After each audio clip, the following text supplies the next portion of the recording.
Alors, bonjour à tous. J'ai déjà salué pas mal de monde. Donc, Nathalie Bellost, je suis enseignant-chercheur à Grenoble École de Management. Et ce soir, je mets ma casquette vis-à-vis de ma connaissance de l'Inde, puisque j'ai plusieurs domaines de recherche. Mais mon domaine de cœur et ce qui m'amène ici ce soir, c'est l'Inde. Moi, ça fait 20 ans que je connais l'Inde. Je suis partie il y a 20 ans. En tant qu'étudiante. Et à une époque où je voulais améliorer mon anglais, et j'ai un professeur, il faut se méfier des professeurs, vous savez, qui m'a dit le pays du futur, c'est l'Inde. C'était en 1997. Autant vous dire que sur la carte, l'Inde, c'était la cité de la joie pour ceux qui ont lu le livre de Dominique Lapierre, voire Mère Teresa. Mais c'était tout. C'était pas un brick, c'était pas un Eldorado, c'était rien sur la carte. Et pour les entreprises françaises, je vous raconte même pas. C'était un vide, un grand vide interstellaire. Donc, moi, je suis partie, j'ai étudié pendant 2 ans dans une université indienne, qu'avec des Indiens, avec des professeurs indiens. Donc, bonne immersion il y a 20 ans.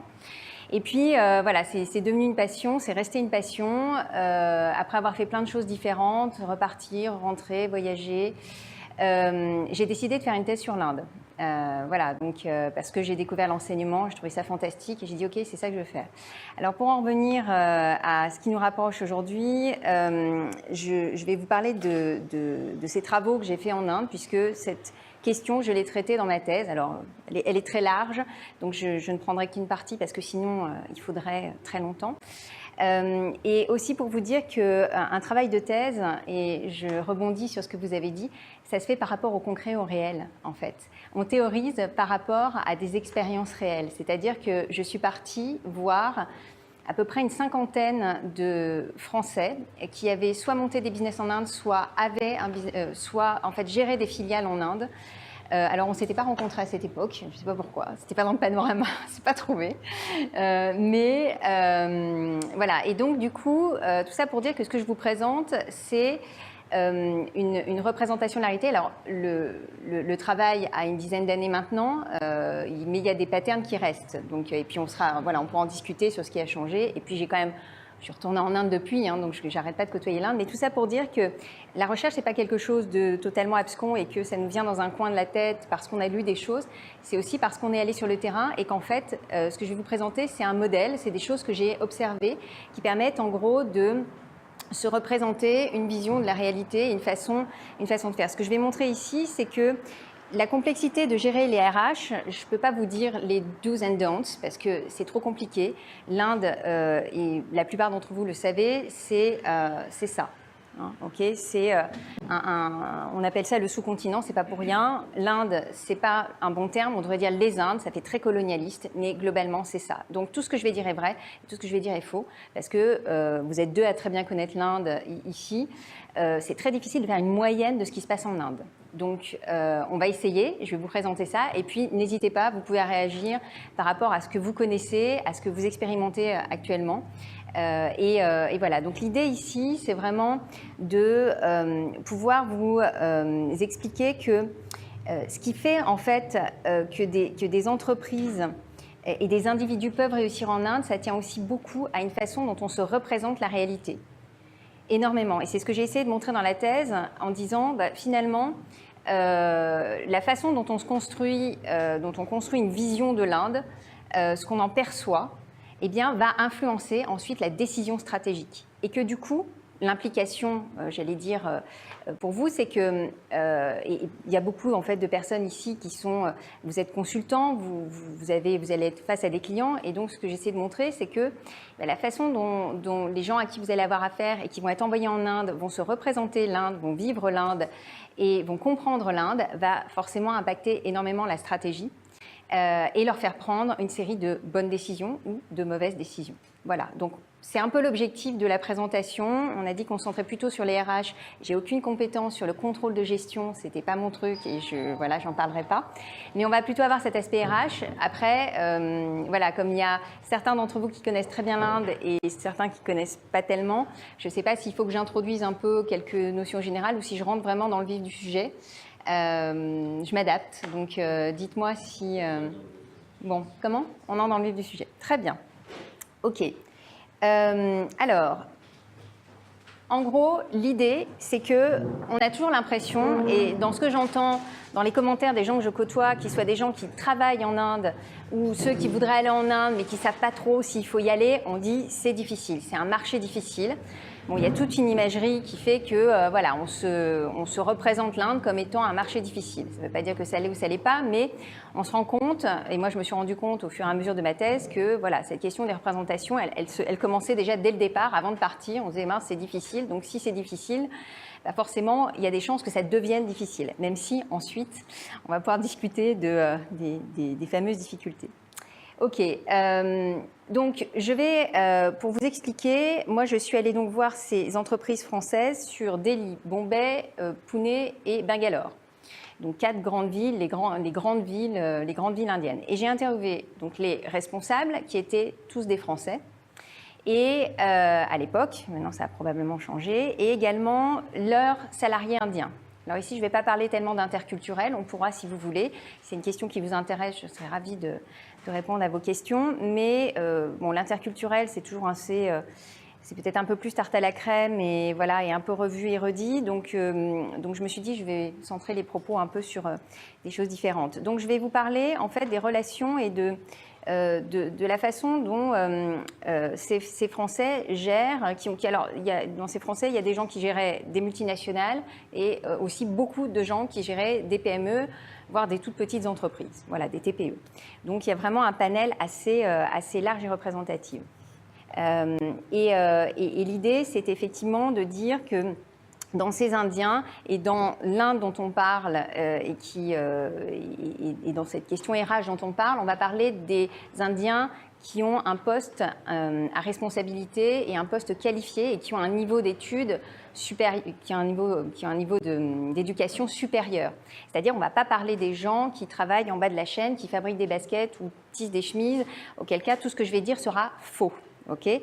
Donc moi, je m'adresse je parle des RH vis-à-vis d'une Inde qui est l'Inde, voilà, des gens que vous allez côtoyer, qui parlent anglais et qui ont des postes voilà, de middle management ou de top management.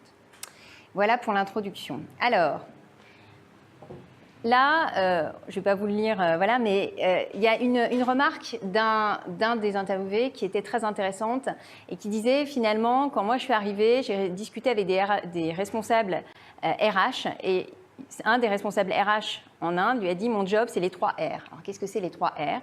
Eh bien, il lui a dit, voilà, c'est recruit, reshape, alors il a dit refit et retain. En gros, que les problématiques de RH en Inde tournent autour de ces 3 R. Alors, il n'y a pas qu'en Inde, on est bien d'accord, mais qu'en Inde, voilà, c'était ce qui l'occupait. Et la discussion est tournée autour de ça et j'ai trouvé que c'était intéressant de partir de cette remarque pour essayer de vous expliquer ce qui semble compliqué et ce qui est généralement compliqué à gérer. Alors, le recrutement, donc, c'est effectivement trouver des gens, identifier des gens. Comment est-ce qu'on fait pour trouver des gens en Inde avec qui travailler?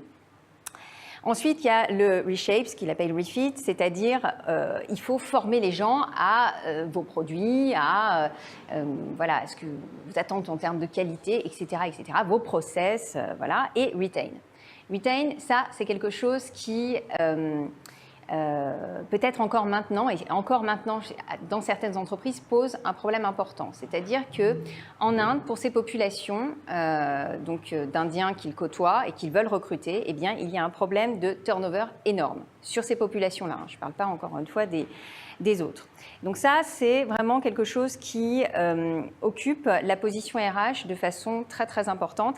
Et ceci, que ce soit pour les entreprises dites françaises ou les gens qui veulent s'implanter en Inde ou pour les entreprises indiennes aussi. Il ne faut pas croire que les Indiens s'en sortent beaucoup mieux. Bon, ils ont des méthodes, ils ont une connaissance du terrain, mais c'est tout le monde pareil.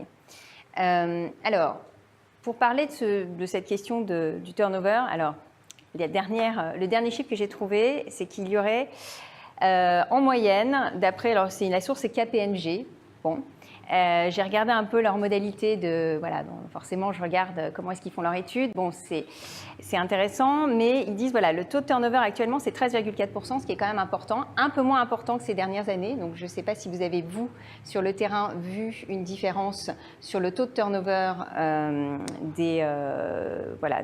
dans des postes à responsabilité, mais c'est un taux qui est quand même important, qui est un peu moins important que ces dernières années, mais néanmoins qui reste une problématique assez difficile à régler.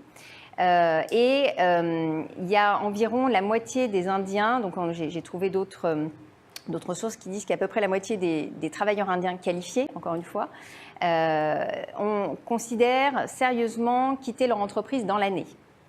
Et ce qu'on appelle l'attrition rate, donc le taux de turnover, parce qu'en Inde on dit attrition, hein, donc voilà, c'est vraiment le départ volontaire, c'est-à-dire que chez nous en France, vous allez pouvoir trouver le taux de turnover, ok, sauf que le taux de turnover, ils mettent aussi le départ en retraite. Donc vous voyez comme en France, en fait, il y a baby boom, tout ça, ça fausse un peu les données, donc il faut comparer ce qui est comparable. Là, on parle bien des départs volontaires. Donc, du coup, c'est un peu voilà, une problématique qui se joue dans toutes les entreprises et dans tous les secteurs, à plus ou moins forte échelle. Okay.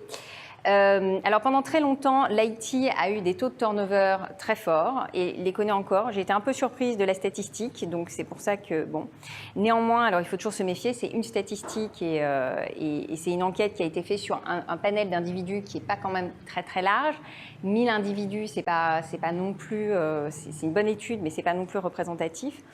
Donc voilà, c'est assez intéressant de voir qu'il y a quand même une moyenne est une moyenne et qu'après on peut monter, mais il y a des entreprises qui encore récemment, je discutais avec des gens qui ont monté leur entreprise à Delhi, eux ils en sont plutôt à des taux, alors en plus c'était une entreprise, j'allais dire une petite entreprise une PME de taille voilà, relativement petite qui s'implantait et qui me disait eux qu'ils étaient plus proches des 50% que du 13%. Donc encore une fois, prenons les chiffres avec précaution. Néanmoins, le problème est quand même présent.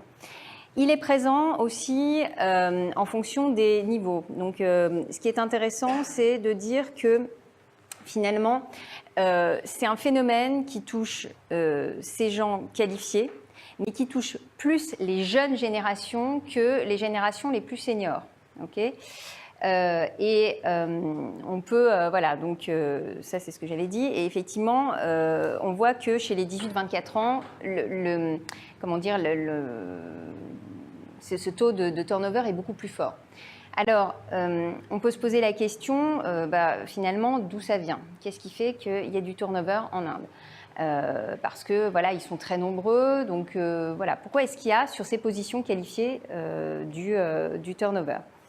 Alors, il se trouve que la main-d'œuvre qualifiée est dans une position de force importante. Pourquoi? Parce que dans ces profils dits qualifiés, c'est-à-dire des gens qui ont fait soit des grandes écoles d'ingénieurs, soit des grandes écoles de commerce, cette main-d'œuvre, il n'y en a pas beaucoup parce qu'il n'y a pas beaucoup de grandes... Alors, il y a de plus en plus d'instituts de formation, mais des gens qui sont bien formés dans des grandes, pas forcément que dans les grandes écoles, mais dans les universités, les écoles de commerce, les écoles d'ingénieurs, il n'y en a pas énormément.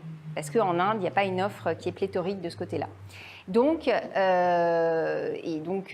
cette population est relativement étroite. Donc, là-dessus, si vous avez, c'est la loi de l'offre et la demande. Et cette population, notamment les étudiants que je côtoie, alors pour le coup, je côtoie beaucoup d'Indiens, la communauté indienne étudiante qui vient en France, et pour discuter beaucoup avec eux, cette question du turnover, eux, ils sont nés avec, c'est-à-dire ils savent qu'en ayant fait des études, ils vont avoir ce rapport de force, ils le savent très clairement. Et même des discussions, ils en jouent beaucoup. Alors, c'est-à-dire qu'on a une discussion, pas plus tard que la semaine dernière, avec un groupe d'étudiants qui est arrivé. Ils disaient en Inde, il y a des jobs comme de l'herbe. Okay, Donc, quand vous arrivez et que vous êtes étudiant, alors je ne sais pas vous n'êtes pas trop, voilà, j'espère que vous n'avez pas trop peur pour votre avenir, mais globalement, il y a un peu plus d'angoisse que chez les Indiens actuellement, et vos camarades ont plus confiance dans l'avenir que, en tout cas dans leur avenir professionnel, peut-être que les étudiants français, même si, voilà, ça, c'est pas non plus l'angoisse en France. Donc, ils ont cette connaissance-là et finalement même, ça crée psychologiquement chez ces jeunes générations, donc la fameuse génération Y, une vision qui est aussi où il me disait, quand nous, on veut construire notre carrière, on considère que si au bout d'1 an de notre premier job, on n'a pas changé d'entreprise, c'est qu'on est un loser, en gros. Donc, il faut être conscient de ça quand on recrute aussi des gens, c'est-à-dire qu'au-delà d'avoir la volonté de bien faire, de garder les gens et tout ça, il y a aussi, alors ça ne veut pas dire que tous le font, encore une fois, il faut faire très attention, tout le monde fait pareil, mais chez ces jeunes-là notamment, il y a vraiment cette idée aussi d'une mode de dire, voilà, moi au bout d'1 an je pars, moi je ne suis pas tout à fait sûre que c'est l'idée des jeunes de votre promo de dire au bout d'1 an je pars de mon job, surtout si c'est un CDI. Non, si, je ne sais pas. Voilà, mais à confirmer. Donc du coup, ça crée, si vous voulez, cette situation tendue. Donc il y a vraiment un aspect qui est tout à fait... qui s'explique par des raisons structurelles, une capacité de l'Inde à proposer une offre de formation dans l'enseignement supérieur qui est très restreinte, et un effet effectivement d'une économie qui est en plein boom et qui donc a besoin de ces gens-là qualifiés pour travailler dans les entreprises non seulement indiennes, mais également internationales. Et donc, ça crée un goulet d'étranglement, d'où le taux de turnover. Donc, encore une fois, il faut bien retenir, et c'est important parce que vous allez le comprendre dans ma démonstration plus tard, c'est vraiment un phénomène qui est conjoncturel avec des raisons structurelles.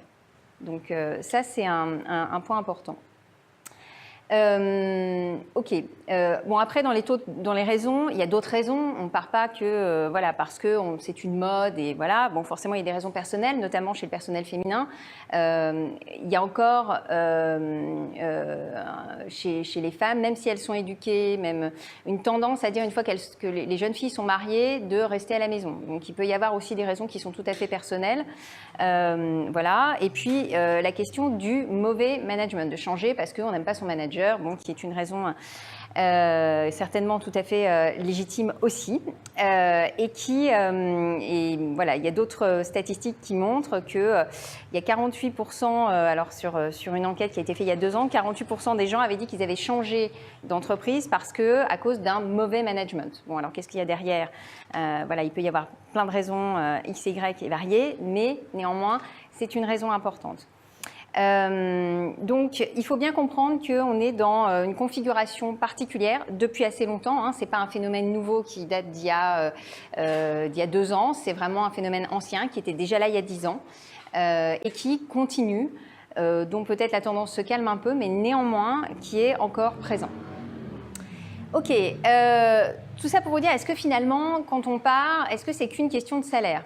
Okay, parce qu'on pourrait se dire, finalement, ce sont des gens qui sont attirés par les augmentations de salaire, qui partent aussi pour ces questions salariales. C'est pas faux, voilà, parce que notamment chez la nouvelle génération, j'en discutais aussi avec eux, quand ils partent, ils estiment que quand ils partent, c'est aussi pour faire un switch en termes de salaire et qu'on s'attend à des switches qui peuvent aller de voilà, 10-20%, ça dépend des configurations, ça dépend des métiers. J'ai pas là, je peux pas donner un chiffre exact. Ce qui est intéressant, c'est aussi de comprendre que cette main-d'œuvre, notamment pour les meilleurs d'entre eux, c'est-à-dire des profils que tout le monde a envie de recruter, enfin, en tout cas, voilà, les gens qui ont besoin de top executives, ils se retournent vers des profils des grandes écoles de commerce et des grandes écoles d'ingénieurs. Alors, l'avantage, c'est qu'avec la France et l'Inde, on se ressemble, on est pareil. Ils ont leurs grandes écoles de commerce, les grandes écoles d'ingénieurs, on n'a pas de problème à se comprendre là-dessus. Les salaires. C'est toujours surprenant. L'Inde a encore une image, alors peut-être pas chez vous, mais chez beaucoup, notamment de pays à bas coût. En disant, voilà, on va pouvoir trouver des ingénieurs à bas coût, vous pouvez tout trouver en Inde. Des ingénieurs qui vont vous faire du code à pas cher, oui, vous en avez. Après, est-ce que ce sera du bon code? C'est autre chose. Par contre, les gens compétents, bien formés, il faut les payer. Et il faut les payer quasiment au prix que vous connaissez du marché international. Donc ça, c'est quelque chose qui, notamment dans la communauté française, alors évolue certainement maintenant beaucoup, mais néanmoins reste encore parfois un peu trop présent en disant bon, c'est en Inde, donc on va payer des salaires indiens. Et ce n'est pas forcément une bonne stratégie. C'est-à-dire que ces gens, il faut les rémunérer à leur juste mesure parce qu'ils sont dans la compétition mondiale. La preuve, ils sont embauchés à l'international. Maintenant, vous avez, notamment quelque chose que je connais bien, c'est le placement de IIM Ahmedabad, qui est la meilleure, qui est le HEC, si vous voulez, local. Bon, ça c'est... déjà, leurs promotions sont toutes petites. Ils sont environ à peu près...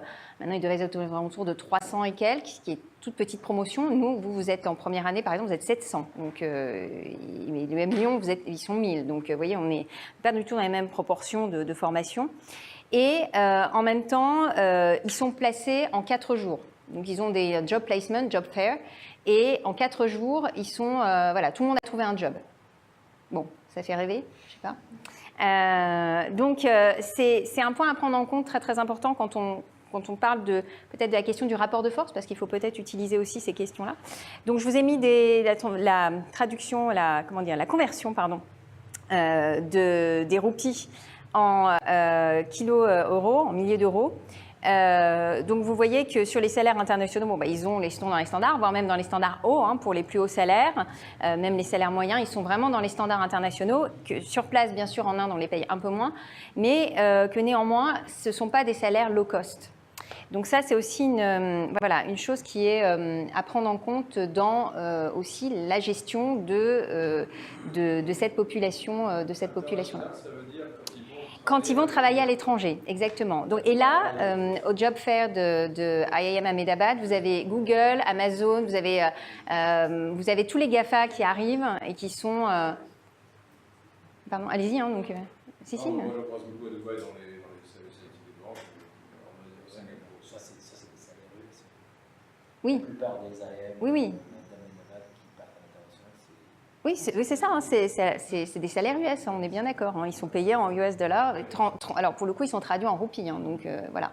Mais on est bien sur des US dollars, et donc vous avez toutes les entreprises américaines qui sont vraiment là et qui viennent faire leur marché de compétences là-bas directement. Et je ne crois pas avoir entendu parler d'entreprises françaises qui allaient à ces job fairs pour l'instant.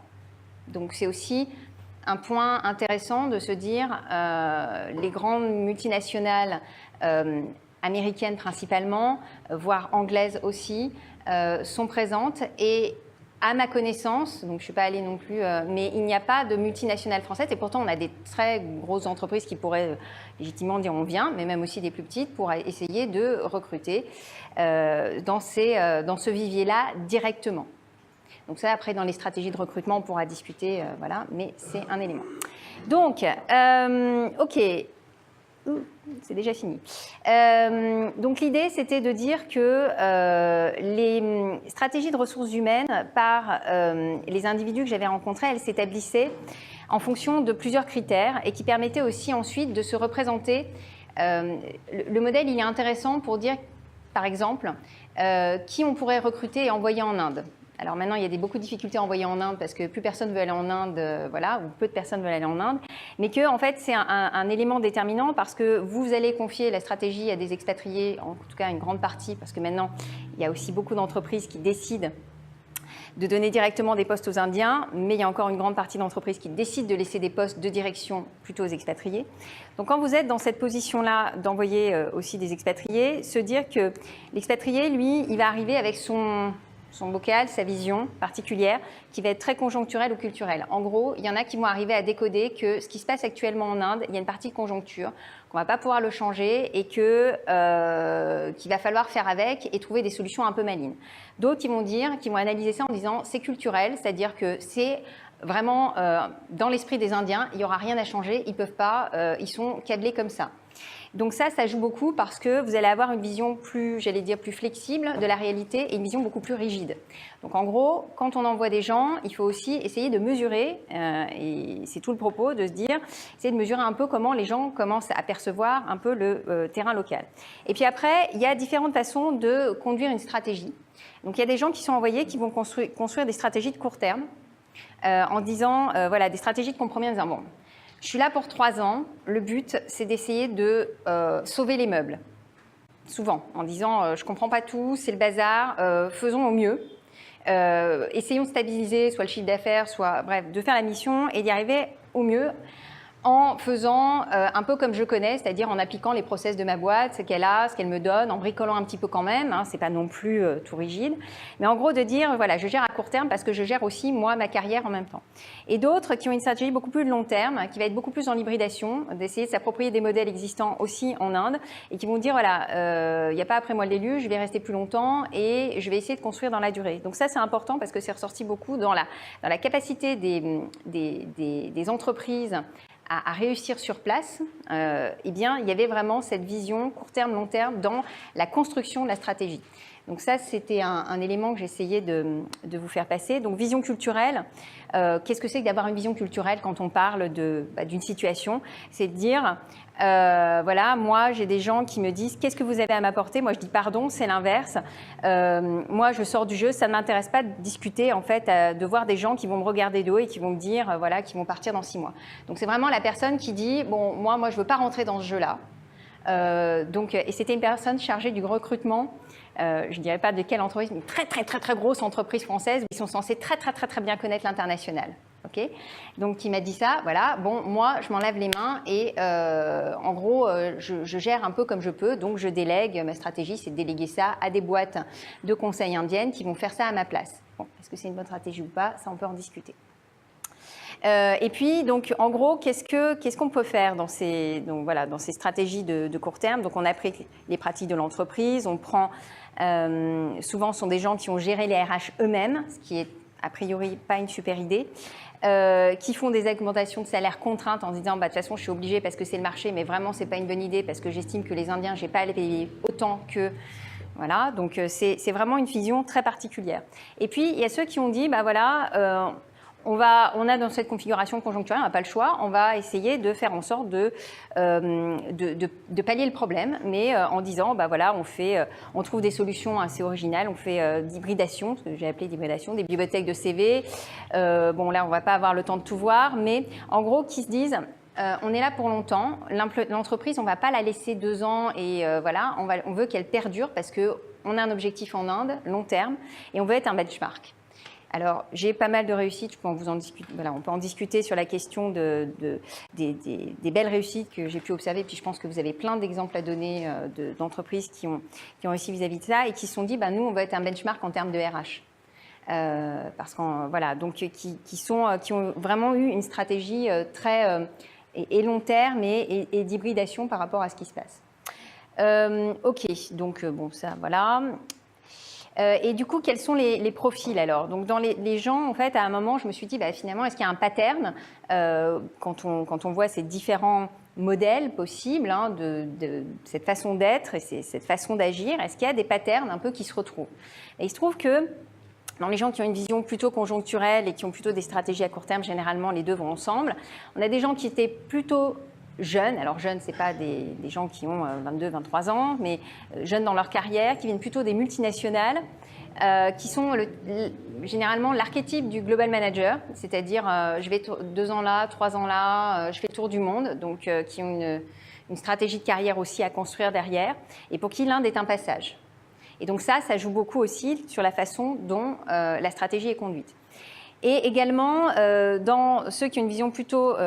c'était l'inverse. Dans ceux qui ont une vision culturelle, c'est plutôt ce profil-là. Et donc, dans la vision conjoncturelle et stratégie de long terme, c'est plutôt des gens qui sont assez expérimentés, qui sont restés voir dans la même boîte. Notamment, j'ai des souvenirs de personnes qui étaient dans des PME, qui étaient là depuis longtemps, voire quasiment depuis la fondation, qui connaissaient bien l'entreprise, qui, en fait, étaient là depuis, en gros, plus de 5 à 6 ans. Ils sont vraiment restés longtemps en Inde et qui donc ont réussi sur le long terme à monter des stratégies RH assez intéressantes, puis même des stratégies de développement au-delà des RH intéressantes. Donc en fait, quand on a affaire à ce profil expatrié, puis là du coup ce sera mon dernier slide, comme ça je suis dans les temps, c'est bon, j'ai 30 minutes exactement. En gros, et des discussions que j'ai pu avoir, c'est vrai que c'est quand même plus simple d'avoir des RH qui sont indiens. C'est un métier qui se développe, alors même s'il y a beaucoup à redire parce que dans l'enseignement des RH, et moi j'enseigne aussi, en Inde. Bon, il y a des choses aussi à revoir, mais c'est plus simple parce qu'il y a une compréhension tout de suite du terreau local qui est plus difficile, en tout cas qui n'est pas impossible bien entendu, mais qui est plus longue à acquérir, surtout quand on a une vision de court terme, mais qui est plus longue à acquérir pour un Indien que pour un Français. Alors, il y a quelque chose qui ressort. Alors, j'ai parlé d'amour quand même, mais j'y suis allée peut-être un peu fort. Mais quand vous voulez recruter quelqu'un pour l'Inde, et si c'est le cas, si vous voulez absolument envoyer un expatrié, parce qu'il y a deux stratégies, soit on met des expats, soit on n'en met pas, ça on peut en discuter. L'intérêt de l'Inde, alors c'est pas l'amour, mais l'intérêt de l'Inde y joue énormément. C'est-à-dire que globalement, si vous envoyez quelqu'un et que vous lui faites miroiter l'Inde et que vous lui dites, vous lui présentez l'Inde et qu'après vous lui dites oui, tu sais, après on t'enverra aux États-Unis et qu'il voit ça comme une espèce de punition ou point de passage obligatoire, là, vous avez peu de chances que voilà, les choses vont avancer. Forcément, il va faire avancer les choses, il ne sera pas non plus... mais globalement, vous allez avoir aussi, ça joue sur le turnover parce que vous allez être avec des gens qui ne veulent pas forcément être là. Et donc, et là, c'est la suite des travaux que j'ai faits, mais je n'aurai pas le temps d'en parler ici, vous avez aussi, du côté du personnel indien, ils s'en rendent compte, vous voyez, qu'ils ne sont pas très contents d'être là. Et donc, ça joue aussi sur des éléments de turnover. Et donc, il faut privilégier cette question du long terme. Bon, promettez que vous puissiez tenir, ça on peut discuter. Et la question de devenir un benchmark, c'est-à-dire que c'est quelque chose auquel je tiens pas mal, c'est-à-dire qu'il faut apprendre de l'Inde. Voilà, il y a aussi des choses très bien qui se font en Inde en termes de RH. Alors, il y a du mauvais, ok. Il y a des choses qui font il y a des process RH qui datent de l'an 40 dans des grandes boîtes indiennes. Et il y a des boîtes qui sont aussi des modèles, qui ont bien compris. Et ça, c'est une boîte d'IT. Alors, je vous présente ce livre. Vous en avez peut-être entendu parler. Donc, c'est Vinit Nayar qui a été pendant très longtemps le CEO de HCL, qui est une grosse boîte de IT. L'année dernière, ils ont fait, pour vous donner 1,5 milliard de revenus. Okay, donc c'est un vrai challenger international. Et il a créé une vision pour son entreprise qui est vraiment intéressante, qui est devenue un modèle. Même Harvard est venu les voir. Et moi, je suis passée aussi, parce que je ne suis pas Harvard, mais néanmoins, j'étais assez curieuse de voir ce qu'ils ont fait. Si ça vous intéresse, je pourrais vous en dire deux mots. Ils ont les mêmes problèmes, en fait. Ils sont dans l'IT, dans une période, c'était en 2006, c'est le moment où il a écrit le bouquin, où ils ont dit, bon, comment est-ce qu'on fait pour retenir les gens? Parce que là, c'est plus possible. Tout le monde part, c'est l'enfer à gérer. Comment est-ce qu'on fait pour être une boîte qui garde ses salariés, et il a créé un modèle assez innovant, challengeant, et qui fonctionne, parce que du coup, je suis allée quand même voir, parce que ça m'interpellait en me disant, bon, est-ce que c'est pas du chiquet, est-ce que tout ce qu'il dit, il l'a vraiment mis en place? Et donc, oui. Et qu'il y a eu des résultats assez surprenants, et dont le chiffre d'affaires a augmenté, n'a cessé d'augmenter aussi. Alors, c'est pas que grâce à ça, je pense qu'il y a aussi la configuration de l'IT en Inde, qui a apporté aussi, mais néanmoins, qui a permis, de fidéliser sa masse salariale. Et donc, l'idée, c'est vraiment de considérer que dans cette approche RH, il y a, et dans la gestion des ressources humaines en Inde, il y a vraiment aussi l'idée d'apprendre vraiment de là où on est, parce qu'il y a des modèles aussi, même s'ils ne sont pas très nombreux, mais ils existent, ces modèles, même dans les startups, même dans des plus petites entreprises, et qu'il faut aussi s'inspirer de ce qui se fait de mieux, et que c'est peut-être ça l'ambition intéressante à avoir pour le développement de ces affaires en Inde. Voilà. Je crois que j'ai dépassé 4 minutes. Voilà, donc n'hésitez pas à poser des questions.